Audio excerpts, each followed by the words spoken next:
You're listening to the Options Insider Radio Network, the home of the Options Podcast. For more quality options programs, visit theoptionsinsider.com or search for Options Insider Radio Network in your podcast provider of choice. Listeners can also access all of our programming through our mobile app available in the iTunes and Google Play stores. Select programs are also available via live stream at mixlr.com/options-insider. That's mixlr.com/options-insider. Don't forget to follow along with your favorite programs and submit your own questions for the hosts at twitter.com/options, stocktwits.com/options, facebook.com/theoptionsinsider, or via questions at theoptionsinsider.com.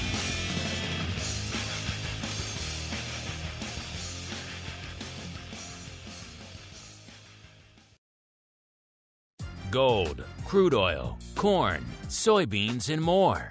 With so many tradable products, the futures options market can be an intimidating place. How can you possibly keep track of the latest trading developments across so many different products? Don't worry, we've got you covered. Welcome to This Week in Futures Options, the program designed to help active futures options traders stay on top of this ever-changing marketplace. Each week, we'll break down the top trades, hot products, volatility explosions, and much more.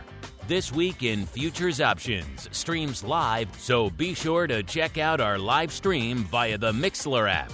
That's MIXLR. Or join our live chat room at mixlr.com/options-insider. Whether you're an experienced veteran or a newcomer looking to separate the wheat from the lean hogs, This Week in Futures Options has the information you can't find anywhere else.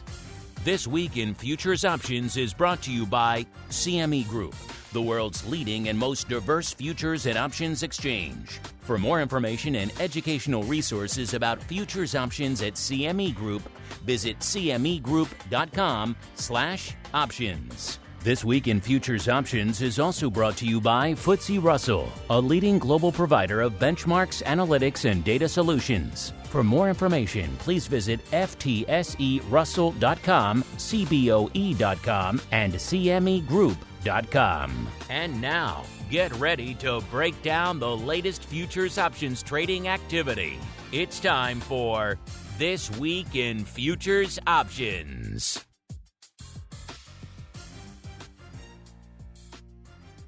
All right, everybody. That music means we are back once again. It is Thursday. It is 1:30 p.m. Central. It is 2:30 p.m. Eastern. Do you know what's going on in the world of futures options? Well, let's find out together, shall we? Because it is time for TWIFO, This Week in Futures Options. My name, of course, Mark Longo from theoptionsinsider.com, as well as from the ever-engaging, ever-educational, at least we hope so, Options Insider Radio Network. Remember, if you do like what you hear, this show, anything else we're doing here on the network, A, make sure you subscribe to the full network. Otherwise, you're missing out on a ton. B, throw some stars or a like or a comment. Whatever your platform lets you do does help new people continue to discover the content. As we've all seen, there's new people discovering these markets all the time. And then, of course, if you want more content in your life, and man, who can blame you? TheOptionsInsider.com/pro is the place to go. A lot of great guests coming through that Pro Q&A hot seat, answering a lot of questions in the world of futures options. So if you're intrigued by all that, TheOptionsInsider.com/pro, the place to go to learn more. As we learn who's joining us today in the old CME hot seat, I am pleased to welcome back Carley Garner, the senior analyst and broker over there at DeCarley Trading. Carley, welcome back to TWIFO. Thanks, Mark. Good to be here as always. Did I see on Twitter recently you guys celebrating an anniversary over there at DeCarley? You might have saw that. Yeah, it probably wasn't us that posted that, but actually on August 1st, we will be celebrating our anniversary. And I think it's I want to say about 14 years, maybe 15 years. So and you haven't killed each other yet. So that's impressive. Yeah, we have not, but we've come close. All right, and let's see what's coming closer, perhaps moving farther away today, listeners, because it is time for the Movers and Shakers Report. It's time to find out what's rallying on the light side and falling to the dark side at CME Group this week. It's time for the Movers and Shakers Report. All right, everybody, welcome to the Movers and Shakers Report, the portion of the show we break down everything lighting it up to the light side and to the dark side over there at CME Group this week. If you want to see this report for yourselves, follow us on Twitter at Options. Follow CME on Twitter at CME Group. We both put it out ahead of the show over there. Of course, if you want to get more detail on all these reports, the place to go, bantix.com, BANTIX.com, the place to go. We really just scratched the surface of the data that is available there, listeners. It is overwhelming, but also very compelling if you're intrigued by these markets. And coming into the show this week, listeners, we're seeing a very different report than we saw this time last week when we had Dan Grams on the show with us. It was pretty much all green all the time. You had to struggle to find enough red to make a dark side 5 last week, listeners. This week, not the case. We're looking at pretty much back to 50-50 again. So intriguing stuff. Carley, that means it's pretty much a coin flip. Where do you want to start this week? To the light side or to the dark side? Let's go dark. All right. To the dark side we go, listeners. Number 5, we're kicking things off in the metals. Copper getting based here off 2.53% to be precise. It was number 5 in the other direction last week, up about 5.64%. So giving roughly half of that back again this week. And then number 4, going out to FX land. You don't usually see them in our movers and shakers. You got the New Zealand dollar versus the US dollar. Again, not a leading FX pair we normally talk about. Off 2.72% out there this week, listeners. So we're going from metals to FX. And then number 3, one of our frequent offenders back on the list. Not so frequent anymore. It's lumbers. That means we're going to the ags, in particular to the softs, listeners, off a little over 5%, about 5.15%. Man, lumber used to be on week after week for years, almost the entirety of the pandemic period. Lumber was represented somewhere on the show. And then the last couple of months, not so much. So intriguing stuff. Has lumber, have dead trees finally settled down, listeners? I don't know, intriguing stuff. So we have one of our frequent offenders. Let's see if we can find the other 2. And right behind it, we have number 2. We have Bitcoin off 6.69%. So Bitcoin giving up the ghost a little bit this week. And so we went from metals to FX to ags to crypto. And now we're going back to ags, in particular dairy, listeners. For class 3 milk, our number 1 dark side mover this week, off 10, almost 10.25% this week. So a rough week for class 3 milk. So only the dark side, listeners. We've already touched on a lot of different complexes. Let's see if we can keep it going to the light side now. Number 5, we're going back to the ags. It's KC wheat, up 7.66%. It was number 3 in the other direction last week, off about 4.25%. You don't need me to tell you what's driving things to the upside in wheat, listeners. All this Saber Rattling coming out of Russia, really not helping the ags markets, and certainly not the wheat market right now. Nat gas, number 4. So there we are. First time in a while, listeners. We've had our 3 frequent offenders represented on the show again this week. Number 4, nat gas, up 7.77%. If this continues, you may have to rethink our frequent offenders. These 3 have been dominating the tape for so long. It seems weird to have some other names in there, but yeah, there we go. All 3 back on the show again. Nat gas number 4, up 7.77%. I have a feeling Carley's going to want to talk about a little bit of nat gas, but we'll see. Number 3, it's corn, up 9.44%. It was number 4 to the dark side the last week, off about 2.75%. Number 2, still hanging out in the ags. It's oats, up 9.67%. Again, number 2 in the other direction last week, off 4.7%. And the big light side mover this week, take a guess. Yep, Chicago wheat, up 13.99%. So nearly double the percentage move we're seeing in KC wheat. It was number 5 in the other direction last week, off 2.36%. The ags have been coming under some fire of late this week, getting a lot of that back. So intriguing stuff. Again, a lot of this driven by the Saber rattling coming out of Russia and Ukraine. So intriguing stuff. Carley, we've got an embarrassment of riches on the show this week. We've got metals, we've got crypto, we've got a little FX. I'm not sure how much paper there is to sink our teeth into out there. And then, of course, we have an embarrassment of ags. Which of these is catching your eye this week, or perhaps do you want to start the show somewhere else this week? Let's go for ags. Nothing boring there. All right, to the ags, listeners, we go. It's time to get our hands dirty exploring the latest options, trades, and trends in corn, wheat, soybeans, and more. It's time to talk ags. All right, listeners, to the ags we go. You guys know where to go if you want to check out these reports for yourselves, the free version at least, cmegroup.com/TWIFO, TWIFO. If you want the full detailed reports, then, of course, bantix.com. The place to go to check those out. There's a free trial there as well you can take advantage of. And now, once we get into that drop down, listeners, ags, obviously it's an alpha order list, so ags right at the top. Then we're going to stay at the top in the product family for grains and oil seeds. Then we have an embarrassment of riches to choose from there. But because it is dominating our light side this week, and also because it's dominating a lot of the headlines this week, I think we have to start in Chicago wheat.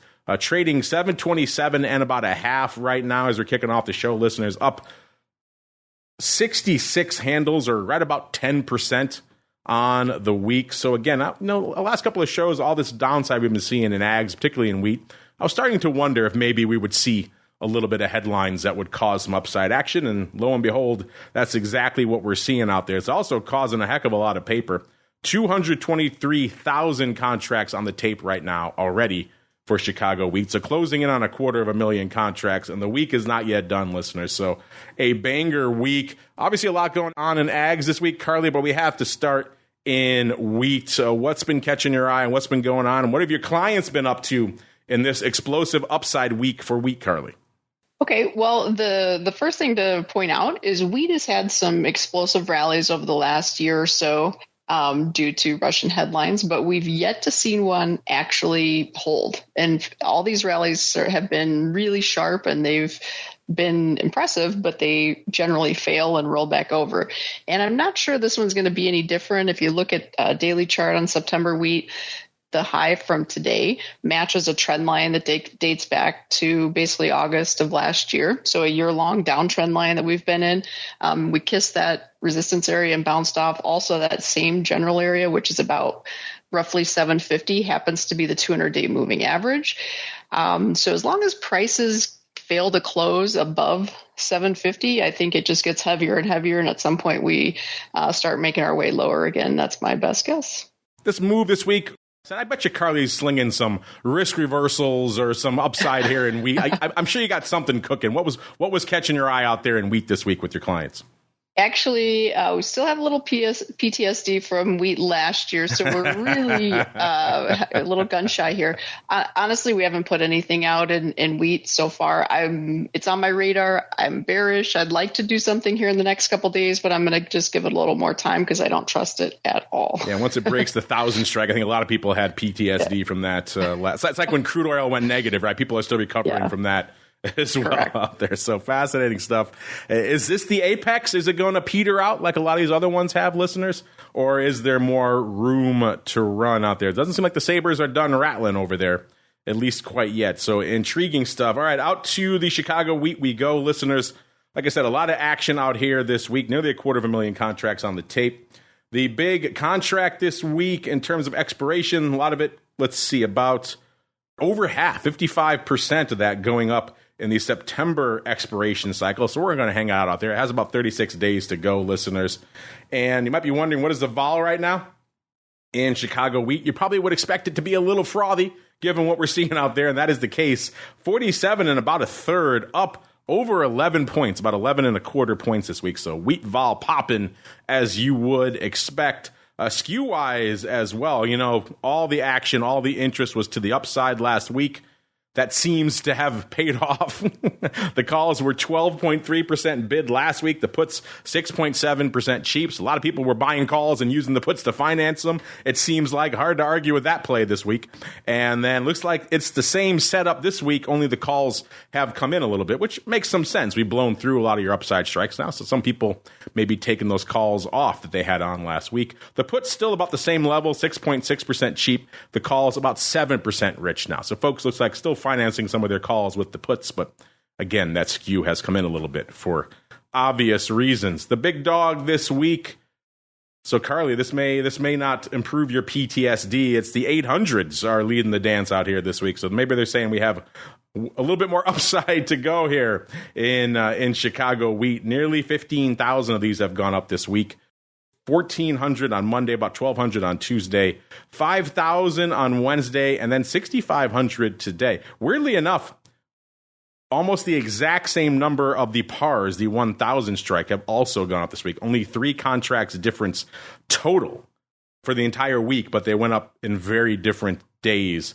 Almost all of that on the pars went up on Wednesday. 11,400 went up on Wednesday, 2,100 today, and just a couple hundred each on Monday and Tuesday. It was like the lion's share of that was closing on Wednesday for the pars, the 1,000 strike. So interesting. I mean, I can't imagine you made some money on those, obviously, but interesting time to be taking all of those pars off the table if that's the case. Maybe you thought this pop was going to be a little bit more substantial, and when you didn't get it, you just took your pars off the table. Interesting time to be closing a bunch of your 1,000 strike calls on Wednesday. That would maybe support what Carley was saying, that maybe this is all they're going to get, and they're just taking them off while the getting is good. By the way, but the 800s traded more actively throughout the week. Again, it makes some sense. They're closer to the at the money, but still intriguing to see almost the exact same amount of paper on both strikes. 3 contracts difference. You never see that, but it wasn't a roll or anything related. It seems like it was just aberrant paper going on both strikes for almost the exact same amount. That's interesting. Right behind it, we also had the 700s going up 10,500 times. Those now in the money calls.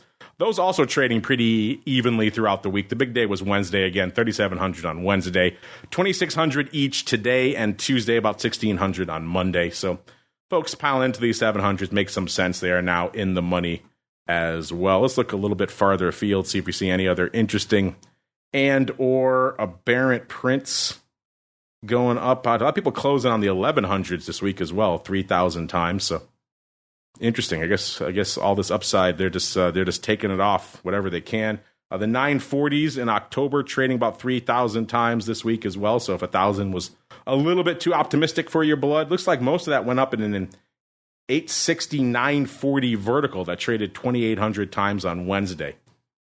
All opening, so there was no roll there. So interesting, funky strikes. But again, we've seen weirder. Just look at some of the verticals we were seeing for $1 wide in WTI last year.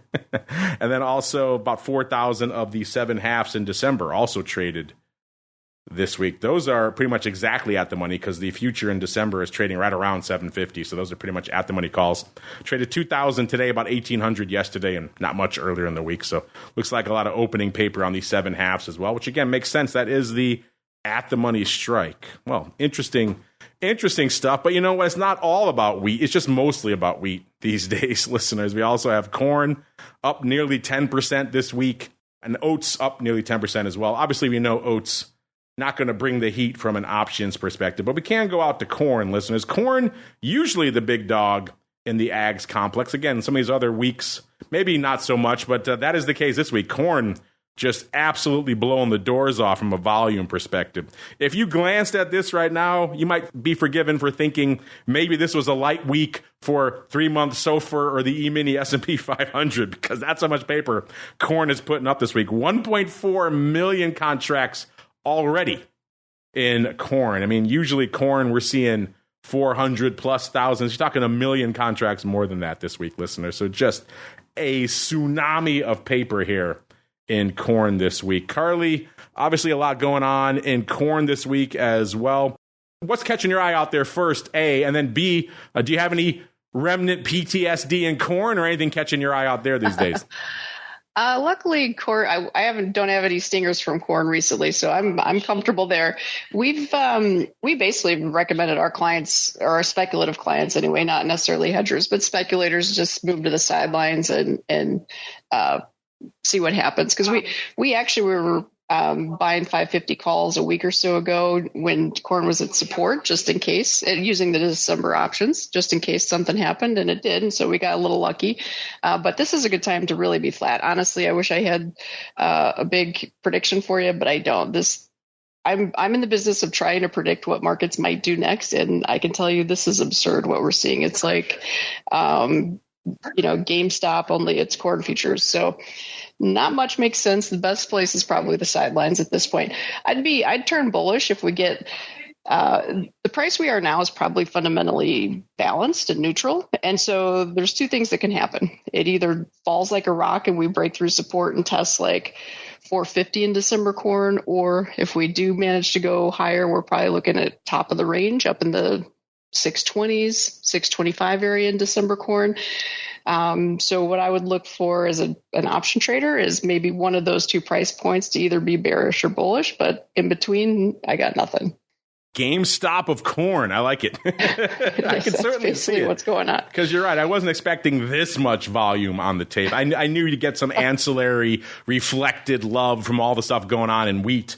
But you're right. This is out of control out here. This is a lot of paper. It's silly. Corn sure. Right now, listeners, 537, up 30, almost 30 and a half handles this week, about 6% in that front future.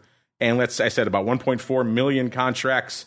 The most active is the DEES contract, listeners, 127 days to go, doing about 35% of the paper. So we're going to hang out there. Man, this is a lot of corn paper. I can't recall another week where I've seen 1.4 million contracts, let alone that much north of 1 million in corn. So, wow, this is impressive. And or terrifying, like Carley was alluding to out there. That DEES future is at about almost a 550, so a little bit higher out there. What is the vol right now in June corn? And again, someone was just asking us one of our shows about vol across all the different asset classes, if it's all coming in. And the answer was pretty much yes until this week in the ags. Man, it's coming back. They're getting a lot of vol back this week in a lot of these ag products, including in corn. Corn about 32 1/3 right now in that DEES future, up about 8 points. That's a lot. Up 8 points from vol this week. My goodness. Skew-wise, the puts last week, it was all puts all the time. 3.2% bid were the puts. The calls, nobody wanted them. They were 2.8% cheap. That appears to have been the wrong move, listeners. This week, the puts are now pretty much flat. They're about almost 1% bid, and the calls are about 2% bid. So the calls, not as bid as I expected. I think maybe that's because we're looking at DEES. That's a little bit of a ways out. If you look a little bit closer on the term structure, you're starting to see some of the, as Carley alluded to, the nonsense, the GameStop type bids. Yeah, the calls in August last week were 18% bid over the at-the-money vol. So that's kind of what I expected when I first ran these numbers. I thought a little bit more aggressive upside. The contract's going away in about 2 weeks. They're about 4.5% bid. So there is a little bit more juice to the upside if you get a little bit closer to the fire. That makes sense. A little bit more gamma in some of those contracts. But yeah, wow, just a lot to unpack here, listeners. In terms of the most active contract in corn, in this just explosion of corn paper, listeners, it was not in the DEES contract. It was actually in September. It was the September 450 puts, going up almost 61,000 times this week. Almost all of that yesterday, listeners. Almost 51,000 450 puts going up yesterday. The rest of the week, almost incidental at that point. Again, total of about 61,000. Looks like most of that paper was closing yesterday, so apparently a bunch of folks bailing on the 4.5 puts in September yesterday, which again, given this move, it might make some sense. But then again, if you also think this move is kind of ridiculous, maybe you want to hold on to some of those puts. Either way, interesting stuff. Of course, if they were short a ton of them, maybe they're taking this opportunity to buy those puts back. Let's look at the skew really quickly, see if that can tell us what was going on. And you know what? The skew came in about 2 points there, so it doesn't seem like there was a aggressive buy to close move. It seems like they were mostly dumping those puts. So interesting stuff. Again, if this move is, maybe they're buying into this move and thinking, we're not going to threaten 4.5 again anytime soon. They still have 36 days for those puts to go, but clearly not enough time there. Listen, anything else in September? It looks like now we go back to December, listeners, for the 500 puts. They went up 43, almost 44,000 times this week. Listen, it's a big day for those. Also Wednesday. Wednesday, obviously the banger day of the week. 22,000 yesterday, 8,000 today, 9,500 on Tuesday, and about 4,000 on Monday. Man, these numbers are just crazy for corn. Looks like opening most of the week except for Tuesday. They were closing on Tuesday. So 500 puts. And then behind that, we have the 600 calls. So finally, we got some calls Interesting. All this upside and no calls to be found. 600 calls in December, going up 37,000 times this week. Again, the big day, Wednesday, 18,500 on Wednesday, 9,000 on Tuesday, 6,000 today, 3,000 and change on Monday. Looks like opening all week long. And again, we're exploding to the upside, so not exactly surprising that we're seeing size opening on the calls. That's kind of what I expected coming in here today. So to see all these puts trading is kind of fascinating. And right behind it, if 600s was maybe a little bit too optimistic, a little bit too rich for your blood, how about the at-the-money calls, the D's 550s? Those traded 30,000 times this week as well. The big days for those was Tuesday. 9,500 on Tuesday, 9,200 on Wednesday, 6,000 on Monday, 4,500 today. Looks like they were opening earlier in the week, actually closing some on Wednesday, which again makes sense. 550, now the at-the-money strikes, so if you loaded up on those earlier in the week, now that those are at the money, maybe you're taking some of those off. Intriguing stuff nonetheless. Let's dig around here a little bit, listeners. There's so much paper. We could probably spend the rest of the show just parsing all things corn here. Let's look really quickly some other interesting and or aberrant strikes. The 4.5 puts, we were just talking about those in September. They also traded in December, 24,000 times. The big day for those, Wednesday, 10, almost 11,000. 6,600 today, 3,500 on Tuesday, 3,200 on Monday. Unlike the September, mostly opening. So maybe the folks who were bailing on the 4.5 puts in September, maybe they were rolling to December. It certainly is possible. Interesting time to be rolling those puts, but we've seen crazier things out there. And then also, if you want, the 550 is not optimistic enough for you, but the 600s in December, a little bit of a bridge too far. Allow me to present the 560 calls, going up 27,000 times this week. Half of that almost on Wednesday, 13,000 on Wednesday, 8,600 on Tuesday, and then 2,500 each Monday and today. Seems like mostly opening throughout the week on those as well. Carley, we could probably spend the rest of the show just parsing all this corn paper. Did any of that come as a surprise to you, like the September 450 puts? And anything else catching your eye in the world of corn in this kind of crazy week?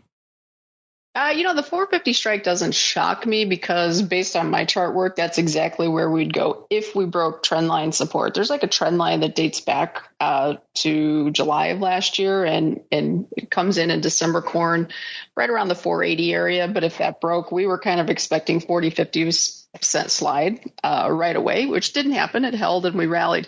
The interesting thing is, though, for me, to see all these big volume and volatility numbers come out, it's great for speculators that happen to be on the right side of it, but I can't help but feel bad for the farmers. I mean, imagine trying to budget your business operations in a market like this. And once the volatility explodes, it becomes really difficult for them to hedge their price risk. So hopefully they had done so in advance before all of this chaos. But anyway, don't forget about the farmers.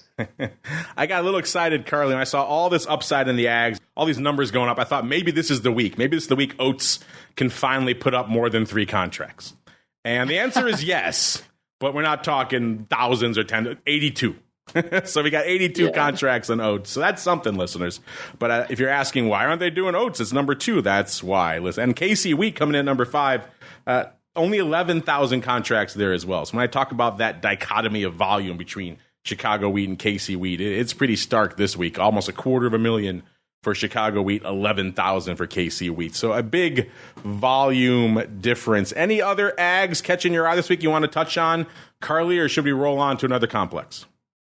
Soybeans have my eye, so let's try soybeans. All right, so I'll pull that up. While I'm doing that, why don't you regale us what's catching your eye in the land of the beans? Right. So we had a planning report a month and a half or so ago that caused a really big sell-off in corn and a huge rally in soybeans. And that's something you generally don't see. And it pushed the spread between corn and soybeans to about 275-ish. That's considered extended for that spread. I should say ratio, not spread. Sorry. So basically the idea is beans should not be 3 times more expensive than corn. It should be maybe more like twice as expensive in a more normal environment, and we stretch that to the limit. And so what we've kind of been looking for is a repricing of that ratio, which would be bullish for corn, which we already seems to have gotten that move. And then I think it's going to eventually be bearish for soybeans. I've got pretty heavy resistance around in November beans around 1425, 1430, and so far that's holding. If the market can crack back below like the pivot area, which is about 1390, I think we start rolling over in soybeans. I know there's a lot of fundamental stories that are suggesting the opposite, but the reality is Brazil and Central America runs 2 crops a year. They're getting really, really good at what they do. And there's a good chance that the numbers that the market reacted to a month and a half ago come back to more normal levels as we get revisions and we get deeper into the summer. So that's what I'm watching. Let's see what's going on out there in the world of beans. You're at that ratio a little over 2-to-1, not that far off right now with 1494 in that front future in the beans, listeners, which is going out in about a day. So intriguing stuff. Once that one goes away, we drop down to about 14.25 out there. So a lot of juice priced in to that front contract, which again makes sense given all the action we're seeing out there right now. Speaking of action, 357,000 contracts on the tape for the beans this week. That's a lot of paper out there as well. I guess the only contracts I can't keep up this week are oats and KC wheat. Everything else is on fire in the ags complex this week. And of that, 43% is going up in the November contract this week. So we'll hang our hat out there. That future is at a 1403. So as we see, very backward term structure right here for the front portion, at least for the beans. Then you get a little bit farther out and it settles off quite a bit. In fact, you get out to 2024 and they're below 1300. So intriguing, very backward term structure here for the beans. In terms of the vol, listeners, what is your November vol in soybeans? Is about a 24, up about 1.25 points. So volatile, but not explosive. If you want explosive, you got to get that front contract going away in about a day. That's about a 36. But again, vol with a 1 day to go contract, kind of a bit of a meaningless number.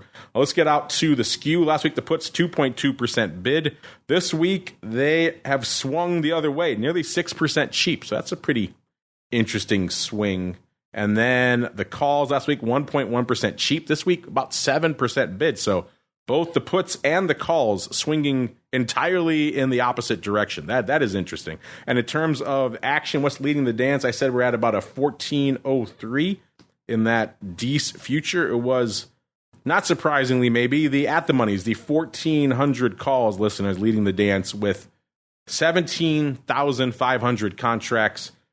Pretty active all week long, actually. 5,200 on Tuesday, about 5,000 yesterday, 4,300 today, and about 3,000 on Monday. Seems like opening earlier in the week, closing later on in the week, again, makes some sense as we rally north of that at-the-money strike. These calls start to go in the money. People start taking them off later in the week. Right behind that, we have a little bit more optimistic. We have the 1,500s. They did about 16,000 contracts this week. Again, the big days, Tuesday, 6,500, and then 6,000 on Wednesday, 2,000 on Monday, 1,200 so far today. Opening seems like all week long on those, which again makes sense. We haven't blown through that strike yet, so people may be waiting a little bit longer to start taking those off. And then behind that, number 3, we have the 1,600. So it's pretty much a call strip, which quite frankly was what I was expecting when we logged into corn there, just to see all those puts.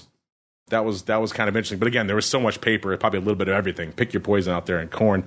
The 1,600s coming in number 3 this week in November.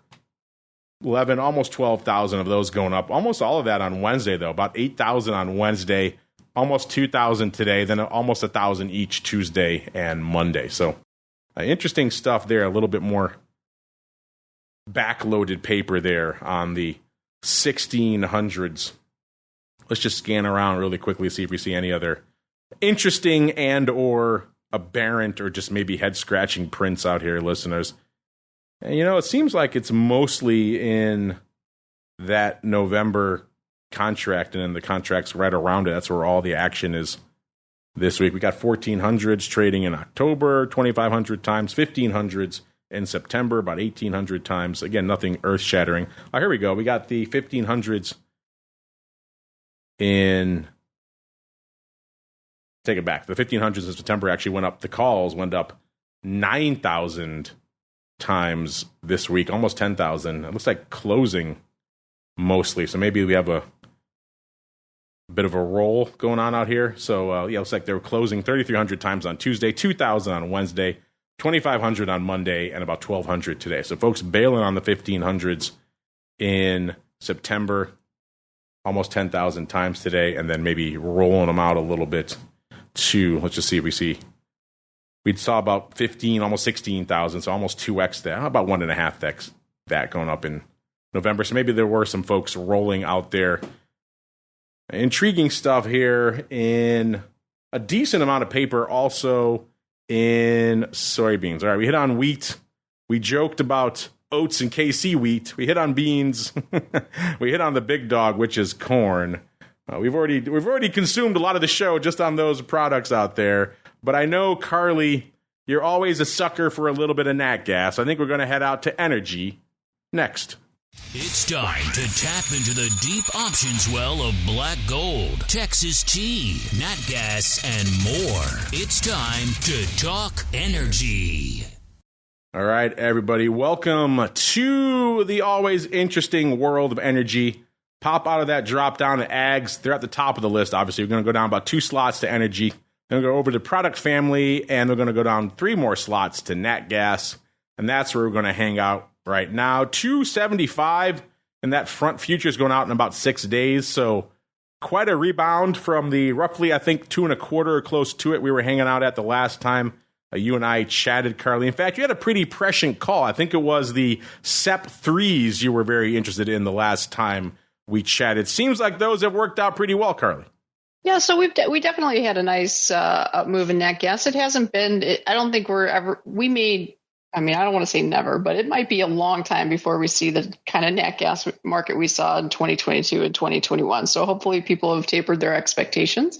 But this has been a pretty nice move in gas. The problem is we're coming up against some resistance here in the $2.80 to $3 area, and seasonality shifts to the downside for the next 3 weeks to a month and a half. And the reason being we're kind of in between hot and cold seasons. And so there's generally just kind of a drop off of demand during this time of year. So if you did make some money on the long side, hopefully you were able to take money off the table, because going forward, path of least resistance might be lower, at least for the next handful of weeks, let's say. No more love for the 3s, huh? You're out. You're moving on. Nah, yeah, for now. You got some 2 puts, maybe 1 3/4 puts in your back pocket, Carley. What are we looking at?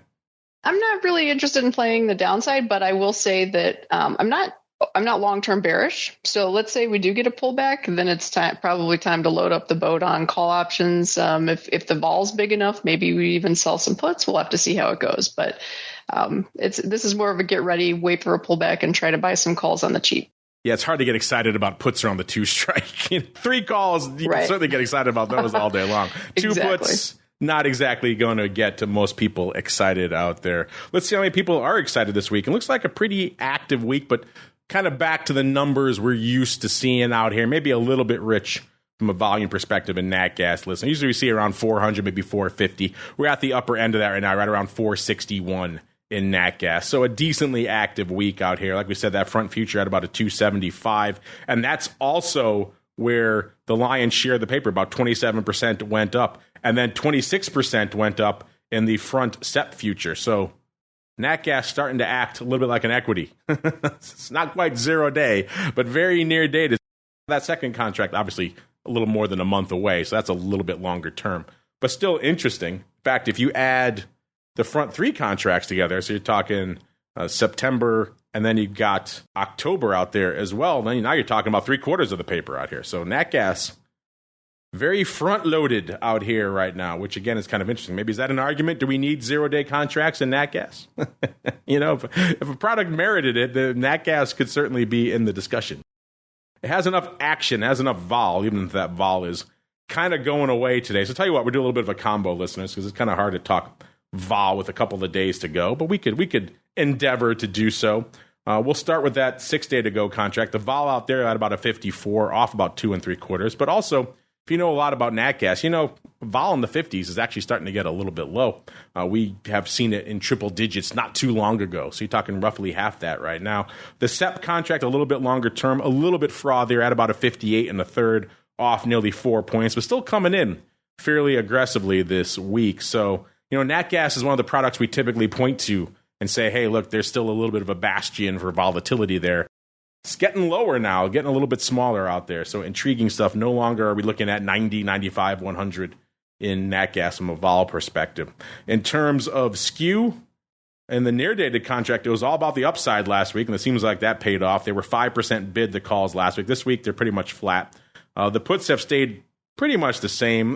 It looks like they swung a little bit. They were about almost 2% cheap last week, and they're almost 2% bid this week. So a little bit of evolution on the put side. In terms of skew for the longer-term September contract, going out a little over a month, looks like it was pretty flat to both directions, about 1% premium in both directions last week. This week, the puts taking the lead, so maybe, Carley, they're listening to you and seeing a little bit of near-term downside in the offing for September nat gas. About 5% premium to the puts this week.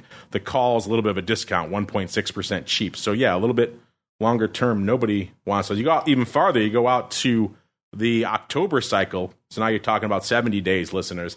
And that bias is even more pronounced. The puts are about 8% bid and the calls are about 5% cheap. So definitely fading the heck out of the near-term upside here in nat gas. So yeah, I guess I would echo Carley's sentiments. If you had those threes, you had some upside in your back pocket, hopefully you got the heck out of Dodge at this point. In terms of the most active contract this week, in this decently active week, it was the two puts here in October. So these have almost 70 days to go. They went up this week about almost 25,000 times. The big day today, actually, almost 9,000 today, 5,300 yesterday, 5,000 on Tuesday, and about 5,000 on Monday as well. So folks, looks like they've been piling into these, so they've been opening pretty much all week long.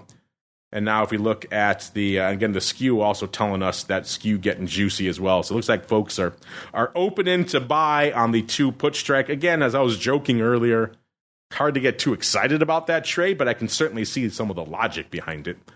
Intriguing stuff. And then behind it, though, if you're saying, you know what, I'm not done with the upside quite yet in nat gas, then allow me to present the September 3 calls going up 16,500 times. Some folks coming to play still in the upside, listeners. The big day is actually today, about 5,200 today, 4,600 yesterday, 3,800 on Monday, 2,800 on Tuesday. It looks like they were opening earlier in the week, then folks have been bailing on them later in the week. So maybe they were a little bit more optimistic, and then now they're just getting the heck out of Dodge. The fact that these skews have all been crushed to the upside also showing that folks probably not looking to hold on to a lot of calls right now. Let's look here really quickly. Also have, if the two puts a little bit too far out for you in terms of downside strike, and the 3 calls, maybe you're not feeling those as well. You want something a little bit, shall we say, more middle of the road, then allow me to present the 2 half puts that are going away in about 6 days. These have put up 14, almost 15,000 contracts this week. The big day for those actually today, 7,000 today, 3,600 on Wednesday, 2,200 on Tuesday, and about 1,900 on Monday. It looks like people have been bailing on these most of the week, so that's kind of interesting. Getting the heck out of Dodge on that put skew. Again, the puts got a little bit bid over the course of the past week, not as aggressively as we're seeing in other terms, obviously because there's not much time left for something to happen on these puts, but intriguing stuff here nonetheless. 2 half puts going up nearly 15,000 times. So if you wanted a near-dated downside play, maybe that one floats your boat. Won't be that expensive because only a few days left on these bad boys. Let's go a little bit farther out to see if we see any other interesting prints here, listeners. And again, once we get past this seasonality, we get out into Q1, early Q2 of next year, we start seeing some 6 handles come into play. The 6 calls trading pretty actively, about 1,000 each, just about every month. So again, looks like we used to see those types of trades, those structural strips going up. Usually it was puts, 1.5 puts, 2 puts, 2.5 puts. Looks like they've shifted to the calls now with 975 of these 6 calls going up in just about every month next year, from January all the way out to looks like at least, actually looks September, Now they have them in October as well. So yeah, a strip of 6 calls, about almost 1,000 each in just about every month next year, listeners. So again, that's where the strip is this week. Someone loves their strips out here. Carley, have you noticed these kind of funky strips in nat gas in the past? And again, usually they're on the put side. These days, looks like somebody's got an axe to grind on the 6 calls next year. Carley, what do you think of those? I think it's an interesting strategy. I mean, paying for that kind of time is really expensive and liquidity is an issue. So, I mean, obviously this type of strategy is basically they just want a foot in the door and no matter what the cost is. And I mean, the way commodities work is commodities generally are in bear markets more than they're in bull markets. So, but the bull markets are bigger, stronger, faster than the bear markets. So a strategy like that is just hoping that eventually, without fail, commodities eventually come back to life. You know, they're dead for a year or two and then they come back to life and have really big wild rallies. And that is trying to play that. It's not my cup of tea, but I mean, I can see what they're trying to do. It's interesting. They traded every day of the week too. So it wasn't like one print. Yeah. It's just a weird, very, very weird one out here. Maybe they're looking for a little bit of Saber rattling on the nat gas front, like they're getting in wheat right now, right? So weird stuff, but they don't know when. They're just kind of taking it all. Take the whole year. Why not? Just in case it happens. Why be decisive when you can just get the whole year? Well, Carley, we hit on a lot of fun stuff already. We're already kind of coming up against it. We've been gassing on these 2 complexes, but there's a lot going on there, so it makes sense. Before we roll out of the show here, any other complexes you want to hit on this week? I'm going to stick my neck out and say that we may be seeing an uptick in volatility in the stock indices very soon. The seasonal top, according to the stats that I'm looking at, is basically right now.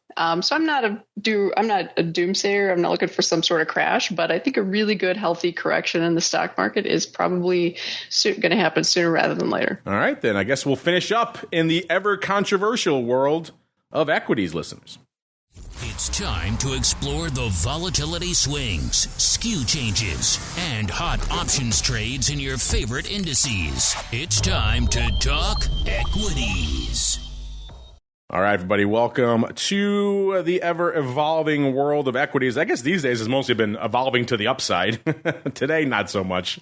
Taking a break today, finally, from the omnipresent bull. Looking out here, let's go pop down 1 slot from energy. Listeners, go into equity indexes. And you know where we're going to start. You don't need me to tell you. It's going to be the E-mini S&P 500, which is looking a little bit like corn, or maybe 2x corn right now. A little over 3 million contracts, about 3.3 million on the tape for equities this week. Again, it's an interesting week when corn is even in the conversation with the E-mini out there. So impressive stuff. Still net up about 29 handles, or about 0.2% on the week, even factoring in today's sell-off. Carley's talking about vol. You can't really talk about equities without talking about the flip side, which is vol.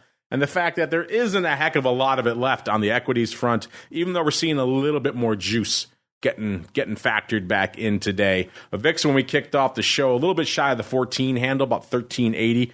Puts it up about 1/4 point from where it was this time last week.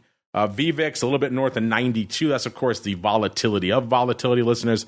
That has come in quite a bit as well, over 5 points from our show last week, when it was threatening triple digits not too long ago. And whenever that happens, you usually have to sit up and pay attention. That's starting to come back in again. And then vol Q, which is the at-the-money vol of the NASDAQ 100, at about an 1810, up about 1/3 point when we kicked off the show. Again, kind of a weird day out there. The S&P was selling off a little bit. The NASDAQ selling off very hard. And then, of course, the Dow rallying out there today. So that puts that VIX to vol Q spread, that NASDAQ to S&P 500 vol spread, at about 4 1/3, which is kind of treading water from where it was this time last week. It's already pretty wide. It'd take a lot to make it get much wider than that. So intriguing stuff out there.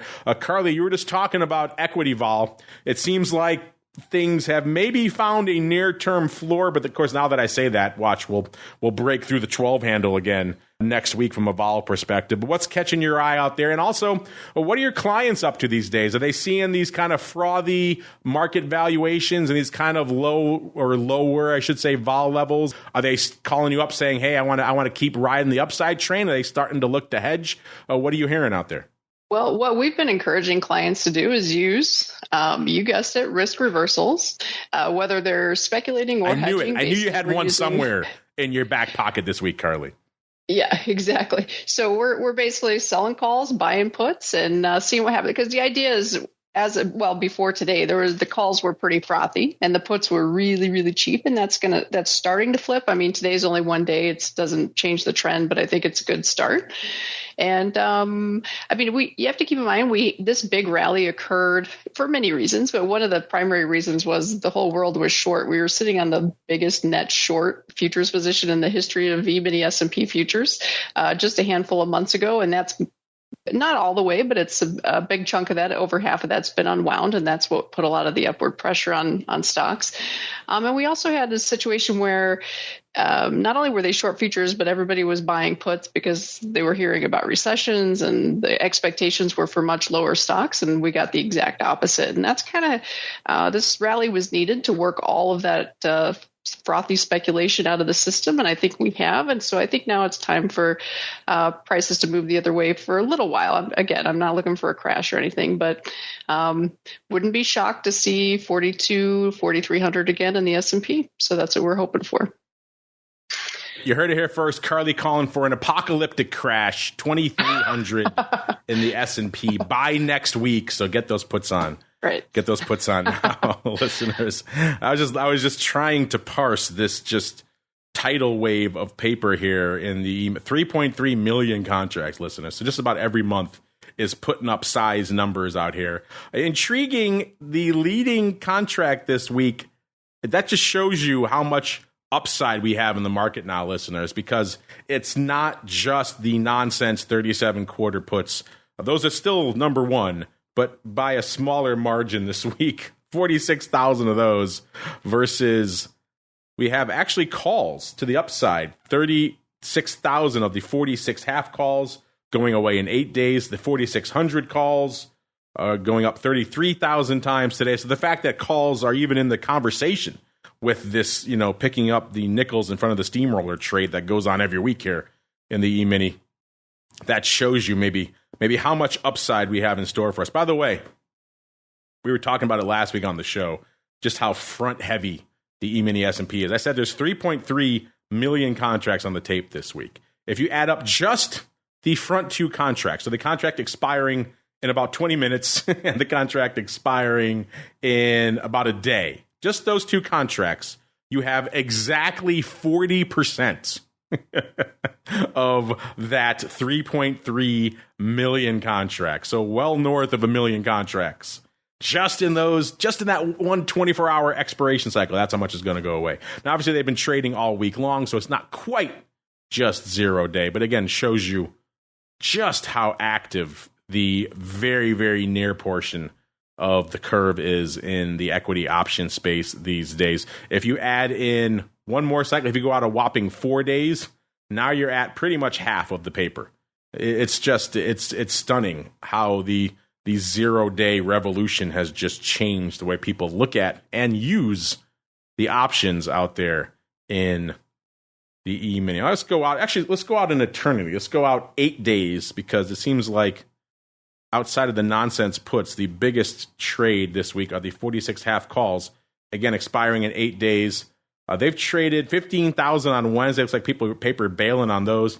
11,000 on Tuesday, paper mostly opening. 7,000 on Monday, and about 2,000 today. So it's like they were putting them on earlier in the week and then getting the heck out of Dodge later in the week. And again, given some of the moves we saw this week, makes a certain amount of sense. And right behind it, the 4,600s expiring tomorrow. Let's see if they followed a similar pattern. You know what? Folks were bailing on these from the jump. They were closing all week long. 11,000 on Tuesday, 10,000 on Wednesday, 8,000 today, and about 4,000 on Monday. So folks just getting the heck out of Dodge on the 4,600 calls. And again, that strike just sounds so lofty, but that's kind of where we're hanging out there right now, listeners. Let's see if we can get past some of these crazy puts, see what else was trading out there. How about a 39.10 put?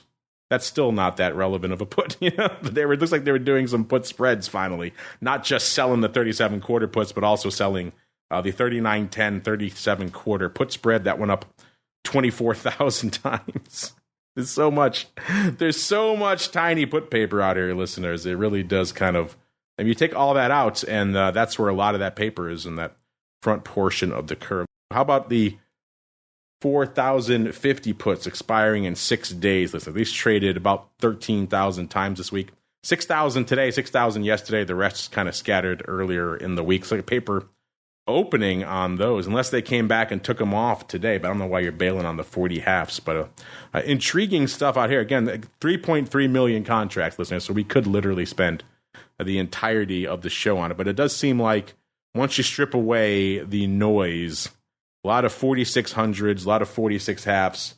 Let's go out a whopping 29 days, listeners. The 4600s also trading out there about 11,000 times this week. And again, kind of straight throughout the week, active every day of the week, slightly closing on Tuesday, the rest of the week opening out there. So 4,600 and above calls, and then a whole bunch of nonsense puts. That's pretty much what we've got going up out here in, let's see, it looks like the 3,700 puts in October going up as well. That's an interesting strike. That's obviously much longer term. They've traded pretty actively all week long as well. Looks like opening earlier in the week and then closing later in the week.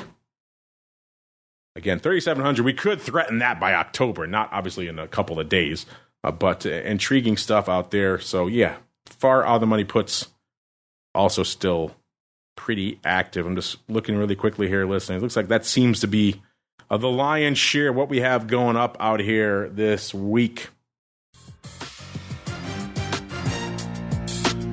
All right, everybody, that music, that crazy loud music, there we go. That music means we have come to the end of another epic journey through the world of futures options. Didn't really hit on copper this week, even though it was in our movie shaker. They did 21,000 contracts this week, so not nothing out there. Didn't really get on Bitcoin. If you want to listen for a lot of Bitcoin talk, check out our crypto rundown program every Monday, or of course after the fact on the network podcast feed there. Obviously spent a lot of time talking. We had the folks from Deribit on this week. That was fascinating. Of course, they do the lion's share of the crypto derivatives volume around the globe, so intriguing to see what they have cooking over there. I encourage you, if you're intrigued by that, check those out. Carley, that music means we are done for this week. Again, a fascinating journey. But before we go, if folks are intrigued, they want to check out what you have cooking over there in the land of DeCarley, where should they go? What should they do? So the best place to reach me is DeCarleyTrading.com. It's DECARLEY, trading.com. There's lots of free educational material, videos, articles, all kinds of fun stuff. You can sign up for a free trial of our newsletters. And if you're on Twitter, catch us at Carley Garner is the handle, CarleyGarner. There you go. Check them out. You can always check out her books as well, including Higher Probability Commodity Trading, Trading Commodity Options with Creativity, or if you're new to the game, A Trader's First Book on Commodities. And of course, you know where to go if you want to check out these reports and everything else CME has cooking, including Fed's coming up. May want to check out the Fed Watch. Only one place to go for all of that. CMEgroup.com is the place to go. Of course, you want to start your journey at the /TWIFO. Where you go from there is up to you. A lot of great content to be found there as well. That's going to do it for the content on our network today. Back again tomorrow, noon Central, 1 p.m. Eastern, with Volatility Views as we parse all this craziness going on in the world of equity volatility. Back again after that, exclusively for you pro folks, with Options Oddities. And yeah, there's a lot of weird paper going up these days, listeners. So tune in to Options Oddities if you are intrigued by it. If you want to check out Options Oddities and everything else, head on over to theoptionsinsider.com/pro to learn more. All the details are there. Then, of course, we're back again next Monday with our usual kickoff shows all the way through to next Thursday, another episode of This Week in Futures Options. Stay safe out there, everybody. This Week in Futures Options is brought to you by CME Group, the world's leading and most diverse futures and options exchange. CME Group's markets help individuals and businesses around the world manage risks and seize opportunities. CME Group offers the deepest and most liquid options on futures across all asset classes, including interest rates, equity indexes, foreign exchange, energy, agriculture, and metals. For more information and educational resources about futures options at CME Group, visit cmegroup.com/options. This broadcast is intended for informational and educational purposes only and does not constitute trading advice or the solicitation of purchases or sale of any futures or options. The rulebook of the applicable exchange should be consulted as the authoritative source on all current contract specifications.